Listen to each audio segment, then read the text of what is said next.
Maybe you know your baseball, maybe you don't. Test your baseball knowledge by answering 6 baseball trivia questions.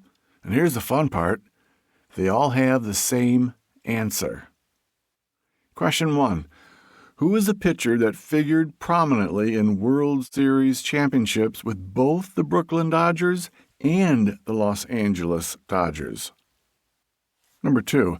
Who was the starting pitcher for the last game ever played by the Brooklyn Dodgers?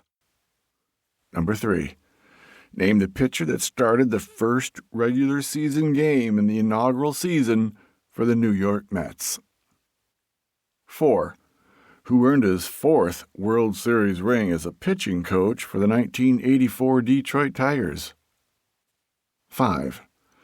Name the manager of the San Francisco Giants of the 1989 World Series, aka Earthquake Series. 6. To whom did Bob Brenly give a World Series ring for delivering valuable coaching advice as Brenly managed the Arizona Diamondbacks to a World Series title in 2001? So, who is the baseball player whose career spanned 4 decades and is the answer to all of these questions? You'll find out right after this.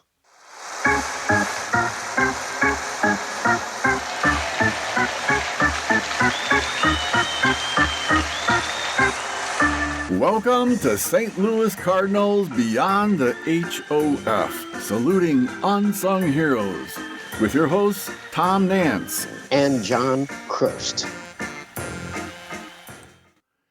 This is Season 1, Episode 4, and I'm here with my co-host, John Crost. How you doing today, John? Pretty good, Tom. How about you? All right. I tell you what, before we start our spotlight, I just want to mention, just for posterity, for maybe somebody that's listening to this episode late in the season or even seasons away from here, that today is June 18th, that we're doing this part of the podcast. We'll put it together with John's Spotlight later. But it's just a couple of days after the Cubs card game that occurred just last weekend, a few days ago. And I was fortunate enough to go to the rubber game of that match where the Cardinals did win and took 2 out of 3 from the Cubs. That was a lot of fun to see that happen. It was ironic that the seats we had would be typically called one of the worst seats in the stadium. We were 1 row from the very top down the right field line. My gosh. The view was not horrible. We couldn't see the right field corner, so we couldn't tell if balls were going to be landing fair or foul. And I had a pole that blocked a strip of my view between the pitcher's mound and the batter's box. But for the most part, I could see 90+% of what was going on. So the view wasn't horrible, but the seating was great because it was really hot yesterday. I think Chicago set several records for the heat index. But up that high in the stadium, the wind was blowing out of left field. So we had like a 15 to 20 mile per hour breeze ripping into our backs. That felt fantastic. And we were in the shade the complete time. And we could look down. We could look down upon the seats on the left field third baseline, and ordinarily you'd say, "Oh man, those are great seats," but they were directly in the sun the entire game and had been just soaked with sweat. Well, we were not. So one of the worst seats became one of the best seats in the stadium, at least from my viewpoint. Well, you know what? It was meant to be for you to be blessed like that. Yeah, we had a lot of fun. It was a good time. And that win there helped the Cardinals, who are currently in second place, just barely, but also helped move the Cubs, who are currently languishing in last place, and that's just too bad. Oh, gosh, that's just breaks my heart not. And I want to tell you, John, I'm enjoying learning about the 1964 Cardinals. That seems, just for some people, ancient history. For you and I, we were alive then, and while we don't remember maybe a whole lot about what was going on in 64 because we were so young, we don't think it's that ancient of a history, but it was before so many things that we have today in baseball. It was before the division separation. There wasn't any division, let alone 3. It was before the East and West division. It was before free agency. It was before all this wall-to-wall TV coverage. And my following of the Cardinals didn't come from TV because I was out of the viewing range. It came from KMOX, and faintly at that, because we were still 4 hours away from St. Louis. We would get KMOX decently, but it would fade in and out unless they were playing late at night on the West Coast. But that's my experience with the Cardinals as a young man, was listening to them on the radio. How about you? Yeah, well, a lot of it was radio, but some TV, but only on road games because there was no way of, like you said, you couldn't even do anything to get around the home game blackout. When, back then, so it was a lot of radio too. You bet. Of course, we got a much better signal from KMOX since I lived right in St. Louis County. So you betcha. And like you said, I don't have great memories per se of that season. I just remember the excitement. Right. All the adults saying, yeah. Oh yeah. It was like one of those incredible things. I mean, I did get to go to, the first game was like right after my birthday type of thing. And, at Old Sportsman's Park. They were playing in Sportsman's Park. But I only vaguely remember that too. Right. So again, all this took place in Sportsman's Park. Exactly. I'm finding out a lot about this too, about these Cardinal players and, and just like, it wasn't just the Brocks and McCarvers and Gibsons, it was like the Roger Craigs, the Barney Schultzes and players like that were key and critical to the Cardinals being able to pull off that miraculous, run at the end of the season to overtake the Reds and the Giants and the Phillies. And then you go on and take on the Bronx Bombers and get past them in 7 games. You betcha. Well, let's get to it. Today's Spotlight player had a career that was obviously in the 64 era, but it extends into the modern era, and we're going to get into that with our Spotlight here in a moment. He's the answer to some Trivial Pursuit questions. For example, who started the last game ever played by the Brooklyn Dodgers? Or who started the first regular season game for the New York Mets? And who was the manager of the Giants, the '89 Earthquake series? And he's part of the answer to this question that John's going to be doing some research on. How many players made it to the World Series multiple times as a player and at least once as a manager? And the answer to that question, John, is? Roger Craig is one of them. He is who we're highlighting today. Absolutely. I would be thinking, I'm sure I watched I remember the Earthquake series, but if somebody said to me, hey, this Roger Craig guy, he was part of your 64 Cardinals. Oh, I didn't know that. So now I do. Yeah. And I remember where I was. I was 100 miles south of the quake when it hit. And I was working at the time, and we were using it's in an outdoor mall, and we were using one of the empty spots for storage. And I was talking to the guy who worked the stock room, and all of a sudden he's moving side to side. And then we both said almost the same exact time, earthquake. Wow. We ran out away from the doorway just to stay outside. Yeah. And I had to go into my store and yell at people, get out, earthquake. Crazy.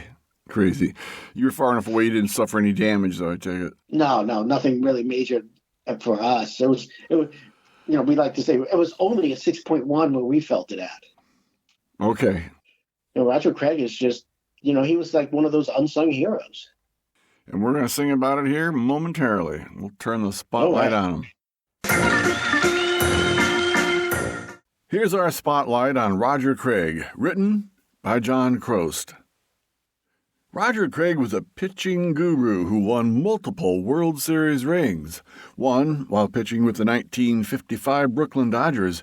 He was also on the mound when they moved to Los Angeles and won the World Series in 1959. He claimed his 3rd ring pitching for the Cardinals in 1964, adding yet another ring with the Detroit Tigers as a pitching coach in 1984. This makes him a part of an elite club of MLB players to earn a ring with 3 different teams. He also made it to the World Series with a 4th team, the San Francisco Giants, this time as a manager in 1989 during the well-known Earthquake series. Roger had a full and notable career, which included being on the roster for the first 2 years of existence of the New York Mets, the team some dubbed the New York Mess. The sources for this story are an AP article of June 4th, 2023 by Mike Fitzpatrick, as well as our usual suspects, the Society of American Baseball Research, Wikipedia, and BaseballReference.com. Roger was born in Durham, North Carolina on February 17, 1930. He played multiple sports at Durham High School and attended North Carolina State University on a basketball scholarship. After 1 year in college, the Dodgers offered him a contract for $6,000, just under the $80,000 mark in today's dollars. He was a 6'4", 190-pound pitcher, throwing and batting right-handed. He started at the D level in 1950, playing for the Dodgers affiliate in Valdosta of the Georgia-Florida League, where he struggled with control, giving up 150 walks in 167 innings. Despite this, he accrued a 14-7 win-loss record, good enough for a promotion to Class B with the Newport News. He again won 14 games, but also lost 11, largely due again to his lack of control, most often against high-caliber players. Roger would spend the next 2 years in the military and was stationed at Fort Jackson, South Carolina, playing baseball and basketball. He wanted to go to Korea, but the Army said no. Future Major League catchers Ed Bailey, Frank House, and Haywood Sullivan caught for him and told him he was more than good enough to play at the MLB level. When he came back from the service in 1954, it seemed to help him develop as a pitcher. However, he tripped and broke his left elbow, but did not get a cast as spring training started the next day. He was doing one-arm push-ups when Al Campanis, the Dodgers scouting director, yanked on his left arm and worsened his injury, knocking him out for half a season. He would start at the Class B level again with the Newport News. He put together an 8-3 record and an ERA of 2.50, which earned him a promotion to Class A. Roger would start the 1955 season at Class AAA, playing for the Dodgers affiliate Montreal Royals in the International League. He went 10-2 with an ERA of 3.54. He also had 5 complete games. Roger would be called up in July to the Dodgers and got his first start in the majors on July 17th at Ebbets Field versus the Reds. He threw a complete game victory. Managers had no problem letting a rookie throw complete games back then in their first start. He ended the season 5-3 with a very respectable ERA of 2.78. The league average was 4.04, and the Dodgers' team average for ERA was 3.68. All in all, a very good season for a rookie. In the World Series against the Yankees that year, Roger would start Game 5, going 6 innings, giving up 4 hits and 5 walks, but only 2 runs, both earned, and struck out 4. He would get the win and help the Dodgers capture their first World Series triumph and the only one in Brooklyn. In 1956, Roger would pitch a complete season, but not perform quite as well as he did in his rookie season. He went 12-11 overall with an ERA of 3.71, helping the Dodgers again to claim the National League pennant. In the World Series that year, the Yankees would figuratively beat him up.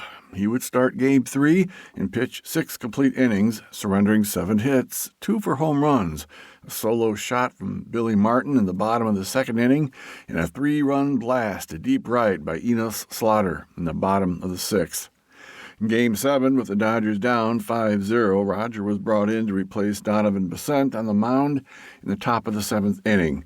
He surrendered a single to Martin, walked Mantle, threw a wild pitch with Berra batting that advanced the runners to 2nd and 3rd, intentionally walked Berra after that, then threw another bad pitch, but this time for a grand slam, and that came from Bill Skowron. He followed that up by giving up a double to Elston Howard. He was promptly replaced by Ed Roebuck. The Yankees would not be denied that year. In 1957, Craig spent most of his appearances as a reliever, appearing in 32 games and starting 13 of them. All of his stats suffered, perhaps related to an eventual rotor cuff injury. As a result, he needed to relearn how to pitch. At the start of spring training in 1958, the Dodgers decided to send Craig to their AAA farm team in St. Paul, Minnesota, in the American Association. In an attempt to build Rogers' arm strength, the manager, Max Macon, was having him pitch every fourth day. After 28 games, Craig was 5-17, with an ERA of 3.91, and to make matters worse, he was still having problems with his arm.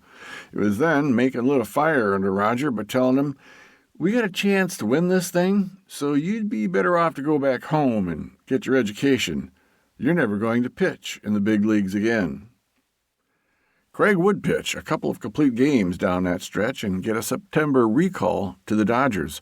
He would start and throw a complete game in his first one back, going the full 9 innings and scattering 7 hits and 2 walks for 3 runs. 2 of them were earned, with 5 strikeouts and the win. He would make several more appearances for the big club, most of them credible performances. In 1959, Rogers started the season with Spokane of the AAA-level Pacific League and would be called up in June to the Dodgers and was on fire. He appeared in 29 games, 17 of them starts, went 11-5 with an ERA of 2.06, just missing the league crown in that department by 1 1/3 innings. He also had 7 complete games, tied with 6 other pitchers for the most shutouts with 4, including teammate Donovan Drysdale, Lou Burdett, and Warren Spahn. Good company. The Dodgers won the pennant that year and would go on to beat the White Sox for the World Series championship. However, he would not fare well in the postseason. 1960, Craig saw limited action, even though he would put together a record of 8-3. In 1961, he was given many more opportunities, but he couldn't take advantage with all of his stats plummeting. It came as no surprise when he was allowed to be taken by the Mets in the expansion draft. In 1962, he started the first regular season game for the Mets, and oddly enough, it was against the Cardinals. Not surprisingly, Craig had losing records with this fledgling team. In 1963, his record was 5-22, and he had an 18-game losing streak over the past 2 seasons. Casey Stengel, his manager with the Mets, is alleged to have told him, "You gotta be good to lose that many." His ERA of 3.78 for the season substantiated Stengel's remark. Just a month after the 1963 season ended, Roger would be saved from the New York mess as he was traded to the Cardinals for outfielder George Altman and minor league pitching prospect Bill Wakefield, who would give up the winning runs on the last day of the 1964 season, and the Cards clinched the pennant. Craig definitely had a bounce-back year. His ERA improved to 3.25 during his 39 starts. In the World Series, Roger would get a measure of revenge on the Yankees for the drubbing they gave him in 1956. In Game 4, Ray Sadecki was having a miserable start as he had given up 4 hits to 4 batters and only got a recorded out because Mantle tried to stretch an RBI single into a double and was thrown out at second. Craig was brought in to prevent a bloodbath. The Cards were down 2-1 and were now down 2-0 in the bottom of the first with Maris on third base. The Cardinals knew they couldn't afford to be down 3-1. Roger gave up a single to St. Louis native Elston Howard that scored Maris, but that would be it for the Yankees for their scoring in that game. Craig would strike out Tom Tresh and had Joe Pepitone, sounds like an antacid medicine, fly out to right. Craig would then scatter 1 more hit and 3 walks over the next 4 innings, holding the Yankees scoreless. Carl Warwick, the pinch-hitting hero of Game 1, would pinch hit for Roger and start a rally that culminated with Ken Boyer's grand slam. Ron Taylor would pick up a 4-inning save, while Craig got the win. Roger had his revenge for 1956 by helping the Cards win the World Series over the feared Bronx Bombers. 2 months after the Cards won the World Series, Roger was traded with outfielder Charlie James to the Reds for pitcher Bob Brenly. He would have mediocre success in Cincinnati and was released by the Reds on April 11, 1966, although immediately signed by the Phillies the same day. The Phillies would release him just a couple months later, effectively ending his career as a major league pitcher. The Dodgers would hire him as a scout in 1967, and in 1968, he would be named manager of their Double-A team in Albuquerque of the Texas League. In 1978, he would be named the Padres manager and took a 69-win team and turned them into a winning team at 84-78 for the Padres' first winning season. Unfortunately, the team slid to 68-93 the next year, leading to Rogers' dismissal. It was then that Sparky Anderson hired him to be the Tigers' pitching coach and help with the team's young pitchers. He would teach the split-fingered fastball. While Roger is thought to have invented it, he dispelled that myth by clearly stating he learned it by watching Bruce Sutter. It is a cousin to the forkball, but the forkball sits further back in the hand, closer to the webbing, and can't be thrown as hard, while the split finger sits closer to the fingertips. His most celebrated student was Jack Morris. Roger helped Morris develop the pitch, but Jack was reluctant to use it during a game because he preferred his changeup. Craig convinced him to try it for one game, and after striking out 8 batters in 6 innings, Jack kept it and made it into a signature pitch for himself. In 1984, Rogers started to keep a diary which sports reporter Vern Flagenhoff noticed and said he ought to write a book, and Craig did just that, titled Inside Pitch, Roger Craig's '84 Tiger Journal, which was a bestseller in the Detroit area. When Craig was turned down for a raise the following year, he decided to retire. However, baseball had other ideas for Roger. Per Roger, in the middle of the 1985 season, Houston's general manager Al Rosen called me. He asked if I was interested in becoming his manager. Bob Lillis was the manager with Houston then, and I told Al I wouldn't take his job. Al told me, "You won't be taking his job. I'm moving to the San Francisco Giants, and they're about to lose 100 games." Craig took over as manager of the Giants for the last 18 games of the 1985 season. The following season, Roger promoted Will Clark to starting first base and had Robbie Thompson start at second base. The Giants would have a brief stay atop the National League West Division and end up in third place with a record of 83-79. It was during this time that Craig made the baby a catchphrase for the Giants. In 1987, the Giants went 90-72, took the division title, but would lose to the Cardinals 4-3 in the NLCS. Finally, in 1989, the Giants would go 92-70, win the division, and beat the Cubs 4-1 in the NLCS, making the Giants my second favorite team that season. They would lose to the A's in the World Series, known for the Loma Prieta earthquake, and I can say I know exactly where I was and what I was doing when the quake struck and felt it 100 miles away, as it was in my location a 6.1 on the Richter scale. After that, the Giants would decline with 85 wins in 1990 and a third-place finish, with 75 wins for a fourth-place finish the next year, and finally 72 wins for a fifth-place finish in 1992. Roger retired after that season. But he stayed involved, as Craig would always give advice when asked. Bob Brenly, who was the Giants' starting catcher for Craig's first 2 full seasons with the Giants, managed the 2001 Diamondbacks to a World Series championship in his first year as a manager. Craig would recall, "I helped Bob Brenly when he managed the Arizona Diamondbacks. I did it for 3 years, and he ended up giving me a World Series ring. Paid for it out of his own pocket, I found out later." He, Brenly, said, "You trained me to become a major league manager." It's nice to know people don't forget you. Since then, I've been retired. I've played a lot of golf. 2009, Roger would reunite with the 1984 Tigers team as they commemorated their 25th anniversary of winning a World Series. He did this even though he'd learned he had prostate cancer just the day before. He would live for nearly another 14 years, passing away at the age of 93 on June 4th, 2023. He was happy and content to the very end. Roger, we raise our glass to you for your full and notable career, punctuated with pivotal moments where you shined as bright as anyone on the biggest stage of baseball. And there's our spotlight on Roger Craig.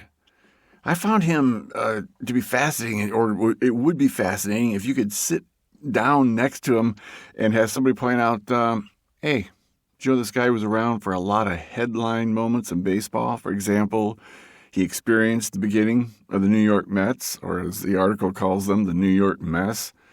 Did you realize that he was part of the first Dodgers World Series victory in Brooklyn, and also a Dodger World Series victory in Los Angeles? That he was with their '64 Cardinals. He's got 4 World Series rings when you include his achievements as a pitching coach with Detroit in '84. It's just like, wow, he was present for all of those things. It's like, man, he experienced a lot in his lifetime. Oh yeah, he did. I mean, it's really an amazing career that he had. But as we pointed out, yeah, 4 World Series rings with his pitching coach ring with Detroit in '84. He almost had a 5th one with the Giants when he was coaching or managing in the World Series. And then he was given one, as you pointed out in the article, from Bob Brenly when he helped Brenly manage the Diamondbacks to a World Series victory. So he was wearing 5 rings at a time and almost earned a 6th one. That's very impressive. Yeah, that's impressive too. Especially, it says a lot about Bob Brenly that he actually used his own money to buy Roger Craig with that ring, because that's how grateful he was. I found one of the more interesting parts of the spotlight you wrote, John, was the quote from Casey Stengel. This was in '63. Roger Craig's record was 5-22. You got to pitch a lot to go 5-22, and he had an 18-game losing streak over 2 seasons. But yeah, I know. But he had a great ERA, or a respectable ERA of 3.78. So they kept throwing him out there because he was pitching well enough to do it. And Stengel says, as a manager of the Mets, you got to be good to lose that many. Yeah, I mean, in a sense, that's true, because the manager has to have a lot of faith in you as just a pitcher. Yeah. Well, I laugh out loud. You got to be good to lose that many. I know. Good God. It's just, because the Mets were such a bad team that, Yeah. As I say, they probably didn't have a whole lot of choices to put out there in the mound. True. And I'd say one of the things, too, somebody said that when the Cardinals acquired him, they said they more like rescued him from the Mets. Thank you. I was drowning over here with the New York Mets. Nice. The Mets seem to never fail to give you that Trader Joe's parking lot experience. And boy, was that a Trader Joe's parking lot experience. Yeah. And I appreciate that Craig's experience, including not only could he be a successful player, but he was also a successful pitching coach, as he demonstrated with the World Series Detroit Tigers. And then he went on to be a successful manager and getting his team into the World Series. That's rare, that you can be successful as a player and then as a spot coach, like a pitching coach, and then move to the top level of coaching as a manager. His baseball acumen must be just off the charts. Oh, I'm sure it had to have been. I mean, he would have such a great insight. Yeah, well, obviously Bob Brenly knew that and repeatedly asked him for advice as he managed the Diamondbacks to their World Series victory. And it's sort of like the adage is true, right? Well, the all-time greats never seem to be successful as a manager, but the good ones like Craig, who are good players, can always be successful at almost any level of the game, because they know what it's like, how to really get that mediocre player to become good, or how to get that good player to become very good type of stuff, or even a bad player to become at least mediocre and give him a decent lengthy career, which as a pitching coach he really did, as we noticed, on several different relief pitchers. You betcha. Yeah, impressive career. It's too bad that he's gone from us, but we can certainly appreciate what he did do. He is one of our unsung heroes that we've been glad to sing about here for the past few minutes. Oh, definitely. I mean, he definitely had a career and that shining moments under the sun that that needs to be celebrated. And we'll do that with yet another 64 player in our next podcast episode. You led a full, successful life. Thank you for that shining moment that we've had, because we'll never forget you now for that. That's for sure. Thanks for listening to this episode of St. Louis Cardinals Beyond the HOF, saluting unsung heroes. Please share this podcast with others and subscribe so that you are alerted when episodes are published. Our episodes will be published bi-weekly on the second and fourth Monday of each month. Leave a review when possible. We welcome your feedback by email about how we're doing and what bench jockeys you'd like to see featured. Our email address is TommyJohnSTLCardinalsPodcast@gmail.com. It's all lowercase, Tommy, Tommy, John, JOHN, Cardinals Podcast@gmail.com. Go Cards!